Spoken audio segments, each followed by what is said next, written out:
Hola YouTubenautas, bienvenidos a mi canal AAP Presenta. El video de hoy corresponde a la sección Minutos de Fe, el cual se titula José Gregorio Hernández, de la tierra directo al cielo. Corría la época de la Guerra Federal en Venezuela, y en un pueblito de Barinas llamado Pedraza no se podía respirar debido a que estaba cundido de humo y pólvora, razón por la cual Benigno Hernández no tuvo más opción que salir de allí huyendo de las montoneras de la guerra. En tal sentido, y a lomo de mula, sale de Pedraza con su prometida, Josefa Antonia Cisneros Montillo, con la esperanza de conseguir un mejor lugar para establecerse y echar raíces. Es cuando después de un largo trayecto llegan a las montañas de Isnotú, en el estado Trujillo, lugar donde nace el primero de sus 7 hijos. Primero, porque la hija que nació anteriormente falleció a muy corta edad. Este niño fue bautizado con el nombre de José Gregorio Hernández Cisneros, un 26 de octubre de 1864. Su padre Benigno Hernández funda una pequeña tienda que también funge como botica. Es allí donde un joven José Gregorio Hernández observa, fascinado, cómo las destrezas alquimistas de su padre le devuelven la salud a sus paisanos. Por otro lado, su madre, Josefa Cisneros, siempre ayudaba a los más necesitados y sembró en su hijo la semilla de la fe cristiana y la caridad. José Gregorio Hernández tuvo una niñez muy feliz, hasta que a sus 8 años su madre partió de este mundo, enseñándole así que nuestra estancia en él es pasajera, lo cual lo engulló en un gran vacío y melancolía. En esa época comienza su educación académica en la escuela del pueblo, en donde los libros se convirtieron de inmediato en sus mejores amigos, con lo cual el saber sería una de sus predilecciones. Al cumplir 13 años de edad, su padre decide enviarlo a la capital para que estudie el bachillerato y luego medicina, oponiéndose de esta manera al deseo del joven José Gregorio de estudiar Derecho. En tal sentido, después de una larga travesía, llega a Caracas en febrero de 1878. Para entonces, el aire caraqueño estaba impregnado del olor de cacautales y café. Durante 4 años, un joven José Gregorio estudia en el Colegio Villegas, en donde se destaca como alumno ejemplar, obteniendo así varios diplomas como alumno de honor, ya que él decía que su obligación era ser un buen estudiante, pero sobre todo ser un buen cristiano.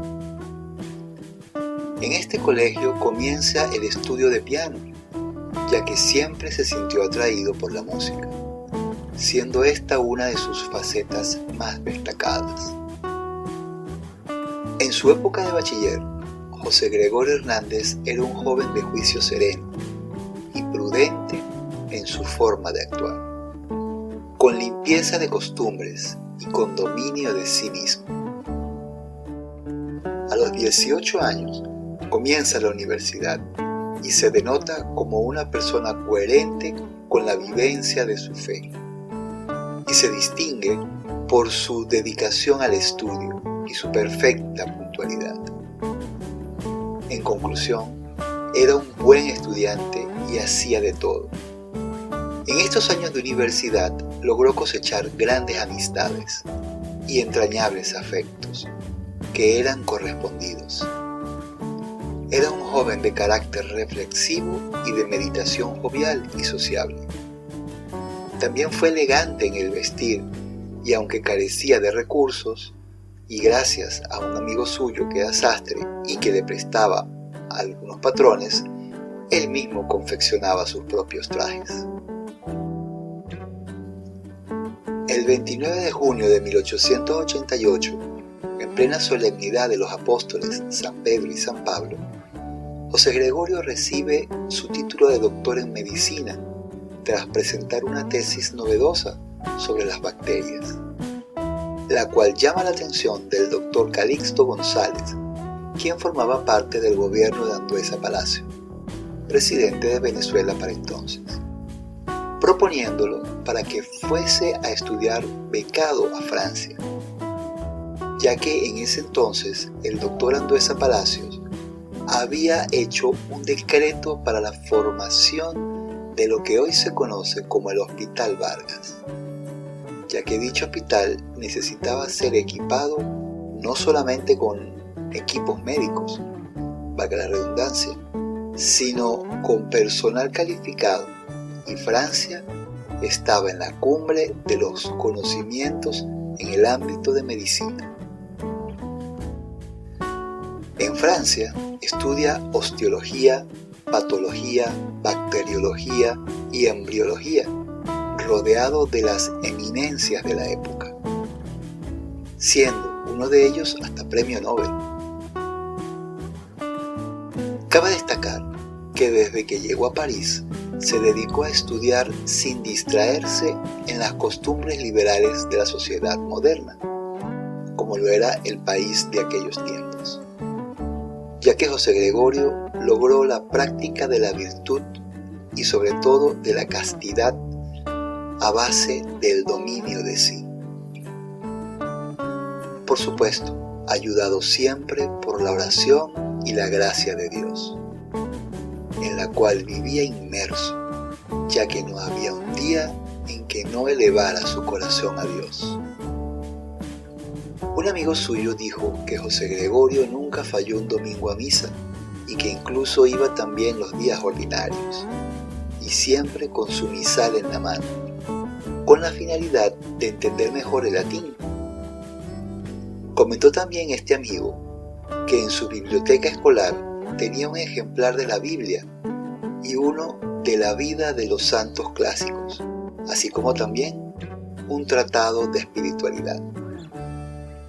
Con frecuencia me leía algunos de los pasajes y me decía que nunca debía olvidarme de la vida sobrenatural, ya que es la única que explica nuestros avatares en este mundo. Era sin ninguna duda un hombre de fe sincera y constante. Es por ello que pudo mantenerse a flote en París y no naufragar como muchos de sus compañeros. En 1891 regresa a Caracas.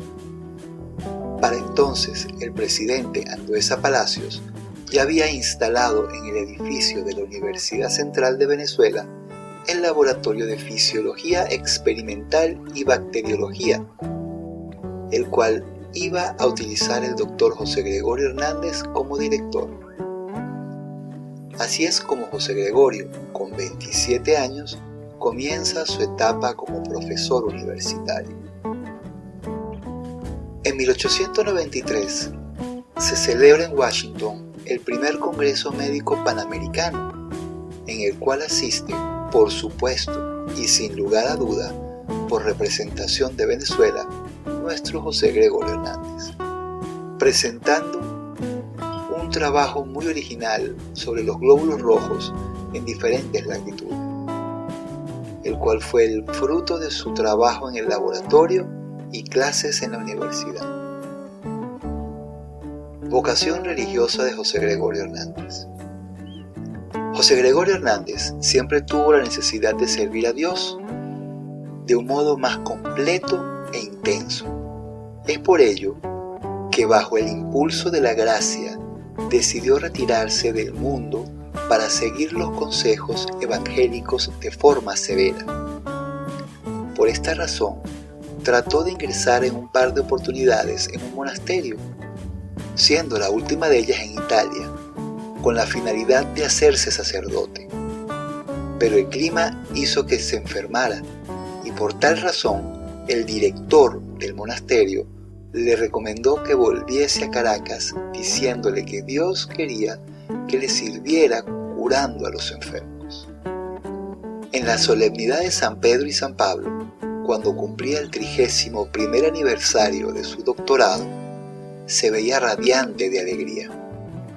Es por ello que un amigo que lo vio tan radiante de alegría le preguntó el motivo de tal alegría. A lo que José Gregorio le respondió: ¿cómo podría yo no sentirme feliz si se ha firmado el Tratado de la Paz? La paz ha bajado al mundo. Y agregó: te hago una confidencia. Yo he ofrecido mi vida a Dios en holocausto por la paz del mundo. Aquel mismo día, alrededor de las 2 de la tarde, fue solicitado sus servicios para atender a una anciana que vivía entre Amadores y Cardones, la cual se encontraba grave. En tal sentido, salió presurosamente a la botica de Amadores.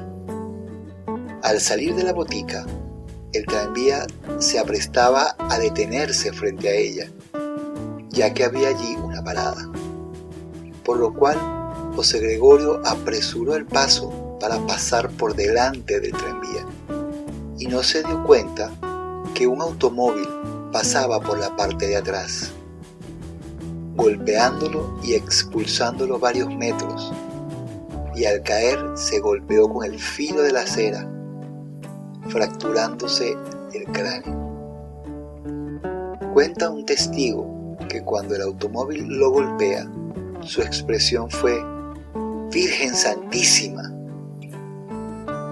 El señor Bustamante, conductor del automóvil, lo auxilió de inmediato, llevándolo por supuesto en el mismo automóvil con el cual lo arrolló, con dirección al Hospital Vargas, en donde el doctor Luis Racetti lo reconoció de inmediato y estalló en llanto, ya que lo estimaba demasiado y no pudo hacer nada más que certificar su muerte, al mismo tiempo que el capellán del hospital le suministraba la extrema unción. El funeral del doctor José Gregorio Hernández fue imponente, sobre todo por el cariño que le demostró el pueblo al aglomerarse en las calles para acompañarlo al cementerio, ya que no dejaron que su ataúd fuese trasladado en carro, sino que ellos mismos lo llevarían en hombros a su última morada. Fue así como el ofrecimiento de su vida en holocausto por la paz mundial fue aceptado. Hoy en día, 91 años después, es proclamado por fin beato y sus restos fueron exhumados por segunda vez con el fin de cumplir una de las exigencias del Vaticano, ya que los mismos serán proclamados como reliquias de primer orden, teniendo el privilegio el cardenal Baltasar Porras de elegir la reliquia principal que irá a Roma, la cual consta de la clavícula derecha del doctor, la cual está muy bien preservada. Cabe destacar que gracias a dicha exhumación y tras la caracterización, identificación, clasificación y práctica de preservación, podemos tener datos muy significativos del ya beato José Gregorio Hernández, los cuales nos revelan que era una persona de tez blanca, de contextura delgada, que medía 1,61 m, que debía padecer una afección respiratoria debido a un trastorno en la caja torácica, ya que presentaba un acusado aplanamiento de la misma y ensanchamiento del esternón, y que para el momento de su muerte ya superaba los 50 años, lo cual se corroboró por las sínfisis púbicas, ya que las características encontradas allí hacen referencia a un sujeto de entre 52 y 53 años de edad, lo cual también es evidenciado por medio del aplanamiento de las vértebras lumbares y dorsales. En cuanto a sus maxilares, aún se conservan 7 piezas en el maxilar superior y 7 piezas en el maxilar inferior, las cuales algunas de ellas fueron reparadas con oro. Y bueno, youtubernautas, esta fue la historia de José Gregorio Hernández, de la tierra directo al cielo. Espero que este material haya sido de tu agrado. La invitación es que me ayudes a difundir este pequeño homenaje a nuestro beato y próximo santo José Gregorio Hernández. Si quieres recibir más información, no olvides suscribirte y activar la campanita para que tengas la primicia de nuestras nuevas historias. Hasta la próxima.